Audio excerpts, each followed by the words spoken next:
This is the first time that we observed a wild great ape using a plant, a potent medical plant, in order to treat his wounds. He was observed feeding on this plant for 13 minutes, and then he continued chewing but stopped swallowing and put the plant sap from his mouth precisely onto the wound. And he repeated this behavior for 7 minutes. So over and over, he put plant sap onto the wound. And then later, he also took the more solid plant matter from his mouth and put it on top of his wound, fully covering the wound. Humans show active wound treatment, and we also know that chimpanzees show wound treatment, the example of the chimpanzees in Gabon, and also now Asian great apes, so a wild Sumatran orangutan showed wound treatment. Therefore, it's possible that there exists like a common underlying mechanism for the recognition and also application of substances with medical or functional properties to wounds. And it's also possible that our last common ancestor already showed similar ointment behavior.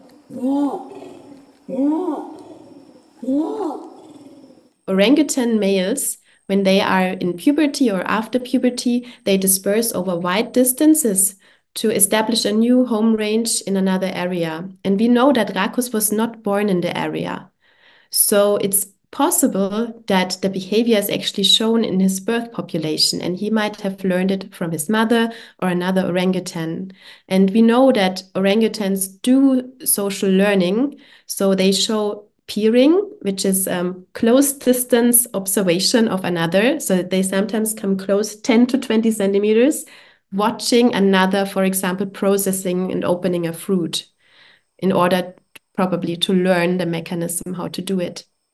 This is a single observation. So they saw one orangutan have this behavior, right? So on its own, if this was the only report on anything related to medication, you would say, well, we need more evidence, right? And I think we still do need more evidence. We need to know if, orangutans do this more generally. Was it really the mixture of the saliva and the plant that helped the wound heal faster? It didn't get infected because of that. Those are all really difficult questions to answer in primates, especially in the wild.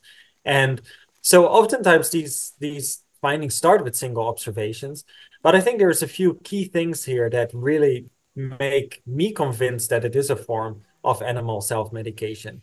And one of them is, as we said before, that orangutan really specifically applied the mixture that it made to the wound, no other body parts. It's very directed in what it was doing.